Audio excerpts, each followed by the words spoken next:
اس دوران انڈیا نے ہمارے اوپر حملہ کیا، ہم نے دفاع کیا۔ جو قابل تحسین بات ہے وہ نہ پہلے ہم نے چھپائی ہے نہ آج چھپاتے ہیں کہ پاکستان نے بہتر دفاعی کارکردگی دکھائی۔ لیکن ذرا آگے تو بڑھیے۔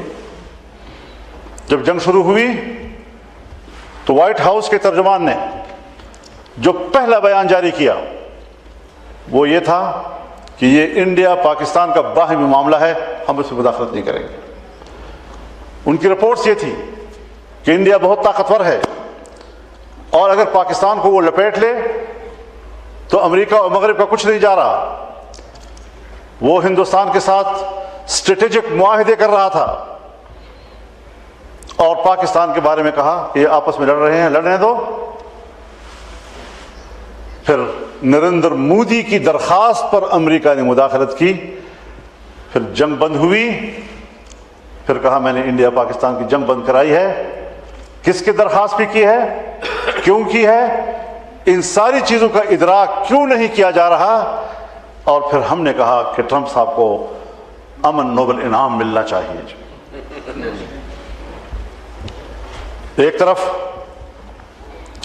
70,000 شہداء فلسطین کا شہداء ہے، 1.5 لاکھ سے زیادہ لوگ زخمی ہیں، اتنے ہی بے گھر ہو چکے ہیں،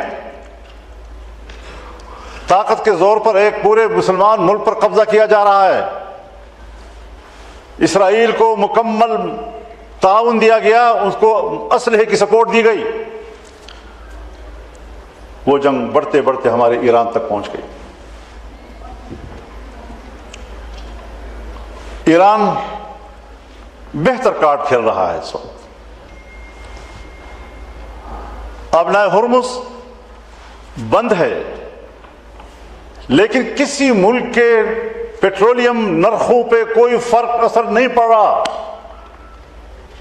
صرف پاکستان کیوں وہ ملک ہے کہ جہاں مہنگائی عروج پہ چلی گئی؟ کمائی کا ذریعہ نہ ریونیو کٹا تھا، نو گراس ڈاک، صرف پاکستان ہے کہ جہاں مہنگائی کا طوفان آیا، کہاں ہیں ہمارے معاشی ماہر، کہاں ہے ملک کی معیشت کو مینج کرنے والے لوگ؟ نہ انڈیا متاثر ہوا، حالانکہ جہاز تو ان کے بھی رکے ہوئے ہیں، خود ایران متاثر نہیں ہوا، افغانستان تک متاثر نہیں ہوئے، اور ہم نے یہاں پر قیامت برپا کر دی عوام کے اوپر، جس طرح کہ پہاڑ ہم نے ان کے اوپر گرائے ہیں۔ اب ہم کس سے روئیں؟ میں نے تو یہاں پر کھڑے ہو کر غالباً آپ ہی کی موجودگی میں یہ تجویز دی تھی کہ پارلیمنٹ کا ایک ان کیمرہ اجلاس بلایا جائے، اور اس سے پہلے بلائے جا چکے ہیں۔ جناب یوسف رضا گیلانی صاحب پرائم منسٹر تھے، اس زمانے میں بلائے گئے ہیں، اس سے آگے پیچھے بھی بلائے گئے ہیں۔ اگر یہ پارلیمنٹ واقعی عوام کا نمائندہ ہے تو حکومت اس تجویز سے فرار کیوں اختیار کر رہی ہے؟ کیوں ہم سر جوڑ کر آپس میں نہیں بیٹھ رہے؟ کیوں ہمیں حالات سے آگاہ نہیں کیا جا رہا؟ کیا ہم اس آزاد ملک میں آزادی سے بات نہیں کر سکتے؟ آج پوری دنیا میں حکمران میاں نواز شریف صاحب کو نہیں سمجھا جا رہا، ملک میں بھی اور ملک سے باہر بھی۔ شہباز شریف صاحب وزیر اعظم ہیں صحیح، لیکن اس کام کے لیے ہیں کہ جیسے آج پتہ نہیں 100 قانون سازیاں بیک وقت ہو گئیں، جب چاہیں آپ قانون سازیاں کرائیں، جب چاہیں آپ 26ویں آئینی ترمیم لے آئیں، جب چاہیں آپ 27ویں ترمیم لائیں، اور پھر جب چاہیں آپ 28ویں ترمیم لانے کی باتیں کریں۔ یہ مذاق بنا دیا گیا ہے اس آئین کو۔ ہم نے تو اس آئین سے وفاداری کا حلف اٹھایا ہے، لیکن پہلے ناجائز طریقوں سے آئین معطل ہوتا تھا، آئین کسی ایک فرد واحد کی رائے کے تابع ہوتا تھا۔ میں حکومتی بینچوں پر بیٹھے ہوئے پیپلز پارٹی کے بھائیوں سے کہہ سکتا ہوں کہ 18ویں ترمیم آپ کے وقت میں ہوئی تھی، صوبوں کو اختیارات آپ کے وقت میں دیے گئے، کس طرح آپ اس مہم جوئی میں شریک ہوتے ہیں کہ رفتہ رفتہ دوبارہ 18ویں ترمیم غیر مؤثر کی جا رہی ہے؟ کچھ تو اپنے ملک کے لیے سوچیں، اس جمہوریت کی بات تو کریں۔ ہمارے ملک میں ہم نے ادارے بنائے ہیں، ہم نے اس ملک کا آئین بنایا ہے۔ ذوالفقار علی بھٹو پرائم منسٹر تھے، 2/3 اکثریت ان کے پاس تھی، لیکن چھوٹے صوبوں کو پورے اعتماد میں لے کر اس نے آئین بنایا، اور مجھے ان کا وہ بیان آج بھی یاد ہے کہ ہم نے آئین بنایا ہے اور ہم ہی اس آئین کا تحفظ کریں گے۔ آج میرا آئین غیر محفوظ ہے، اس کو ہم کس طرح دوبارہ متفقہ آئین کی شکل دے سکتے ہیں؟ میں یقیناً پیپلز پارٹی سے یہ توقع رکھوں گا کہ وہ بڑی مضبوط موقف کے ساتھ اس حوالے سے اپنا کردار ادا کرے، ورنہ یہ ڈھیلا ڈھالا کردار یہ شاید ذوالفقار علی بھٹو کی روح کو تسکین نہیں پہنچا سکے گا۔ آپ ان کی امانت کو ضائع کر رہے ہیں۔ میرے والد نے دستخط کیے تھے، میں اس پر کھڑا ہوں۔ آپ نے 18ویں ترمیم پاس کی، میں آپ کے ساتھ تھا۔ آج بھی آپ آئین کی جنگ لڑیں، آپ آگے، ہم آپ کے سپاہی، لیکن احساس ہونا چاہیے کہ یہ ملک میرا ہے، احساس ہونا چاہیے کہ واقعی میں عوام کا نمائندہ ہوں اور اس ملک کے اندر میں ایک پارلیمانی کردار ادا کر رہا ہوں۔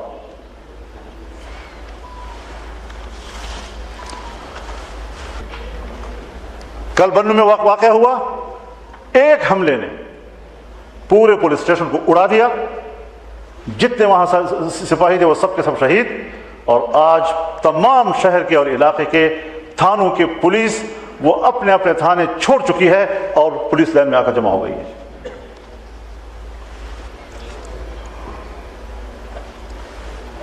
اس سارے صورتحال میں ہم نے یہاں پر بڑے بڑے واقعات دیکھے ہیں۔ مولانا ادریس کا واقعہ کوئی معمولی واقعہ نہیں ہے، روزمرہ کی بات کر رہا ہوں، روزمرہ کی بات۔ ہر روز پورے سال کے تمام تعلیمی دور میں وہ ہر روز سامنے 2800 طلباء کو پڑھا رہا ہوتا ہے بیک وقت، ایک مدرسے میں 1300، دوسرے مدرسے میں 1500۔ یہ ہمارے اثاثے ہیں، اس کے باوجود ان کو شہادت کے لباس میں دفن کیا گیا۔ تو مجھے یہ شعر یاد آیا،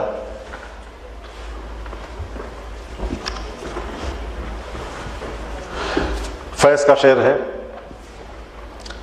کہ اپنے سر کے اوپر کفن کو ٹیڑھا کر کے رکھو تاکہ دشمن کو یہ گمان نہ ہو کہ میں غرور عشق کا بانک پن گنوا چکا ہوں۔ وہ زندہ ہے، تمام شہداء زندہ ہیں۔ میرے اداروں کے نوجوان اگر جا رہے ہیں، وہ اپنا خون اپنی مٹی کو حوالے کر رہے ہیں، اپنی جانیں مٹی کے حوالے کر رہے ہیں، تو ہماری پالیسیاں کدھر ہیں؟ امن و امان نہ ہو، کاروبار کہاں ہوگا؟ آج میرے علاقوں میں، جناب اسپیکر توجہ سے سن لیجئے اس بات کو، کوئی حکومتی ریٹ موجود نہیں ہے۔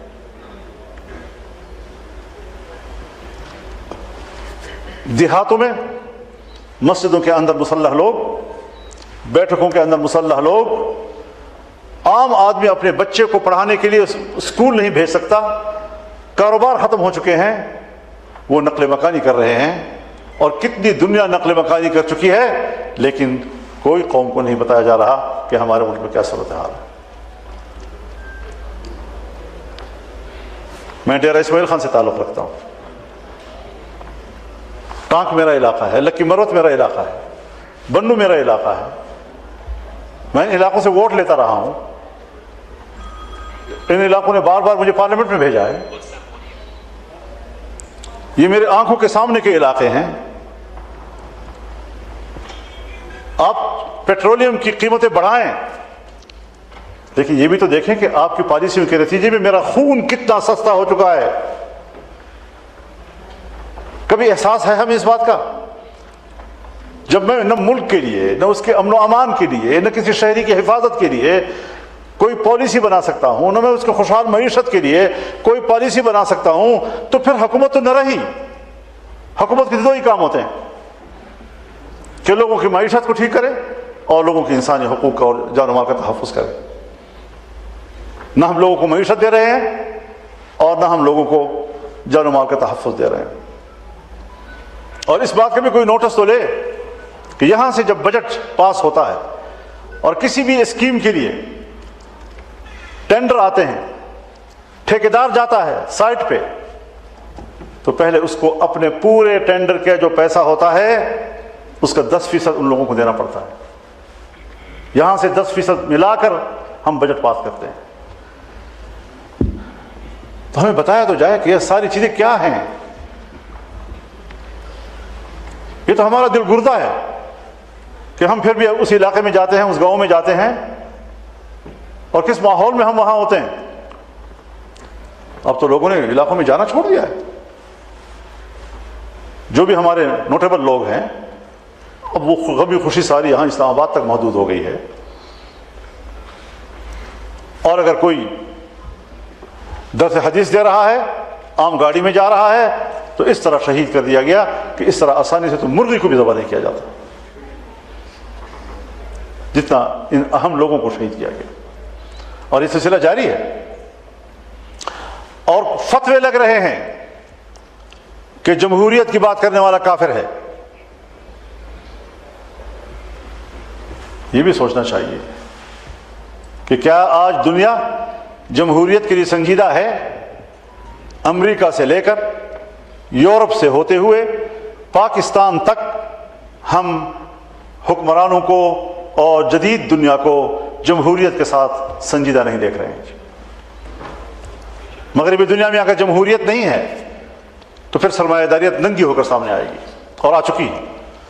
ٹرمپ آج جو جنگ لڑ رہا ہے اپنے کاروبار کے حوالے سے لڑ رہا ہے. ہر ایک کو خطرہ قرار دیتا ہے.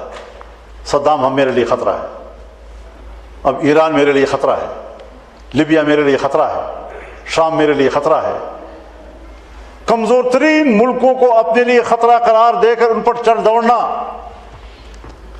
لیکن کچھ اچھی علامات ضرور سامنے آئی ہے کہ اس جنگ میں یورپ ان کے ساتھ نہیں ہے. وجہ اس کی یہ ہے کہ 2015 میں یورینیم کی افزودگی کے حوالے سے جو ایران کے ساتھ ڈیل ہوئی تھی 2.78 کی، آج امریکہ کہتا ہے کہ 0 پہ آؤ، تو یہ ممالک کہہ رہے ہیں نہیں ہماری تو ڈیل ہو چکی ہے، اور آپ کی بھی ہو چکی تھی. پھر جو ایک دفعہ ڈیل ہو گئی ہے اس کے بعد اس پر جنگ مسلط کرنے کا کیا معنی ہے؟ میں تو سوچتا ہوں عرب دنیا نے بھی بہت ہی تحمل اور برداشت کا مظاہرہ کیا ہے کہ وہاں پر امریکی اڈے ہیں. وہاں سے ایران پہ حملہ ہوتا ہے تو ایران نے ان کو نشانہ بنایا، لیکن وہ یہ سمجھ رہے تھے، اور ایران بھی پورے احترام کے ساتھ انہیں کہتا تھا کہ میرا آپ سے کوئی لڑائی نہیں ہے. لیکن بہرحال جنگ تو ہوئی. سعودی عرب جیسا ملک تو غیر محفوظ ہوا، امارات تو غیر محفوظ ہوا، کویت غیر محفوظ ہوا، قطر غیر محفوظ ہوا، بحرین غیر محفوظ ہوا. پورے خلیج میں آگ لگی ہوئی ہے، اور جس کے ہاتھوں لگی ہوئی ہے اس کے لیے ہم کہہ رہے ہیں کہ ہم آپ کو نوبل انعام دینا چاہتے ہیں.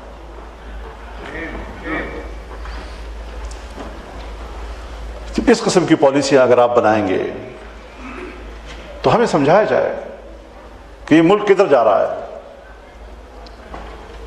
ایک زمانہ تھا، اس وقت بھی ایک ڈکٹیٹر کی حکومت تھی، تو خان عبدالولی خان مرحوم سے کسی نے پوچھا کہ ملک کدھر جا رہا ہے، تو اس نے کہا ڈرائیور کو پتہ نہیں ہے، ہم تو سواری ہیں.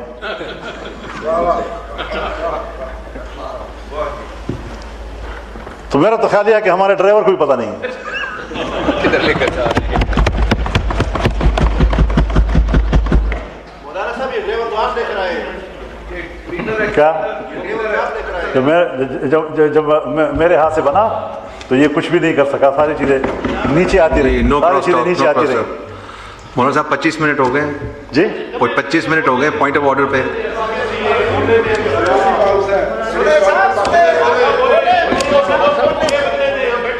خاموشی رکھیں پلیز. ہائے ہائے اب کیا کریں جی. بھروسہ تو نے توڑا تھا,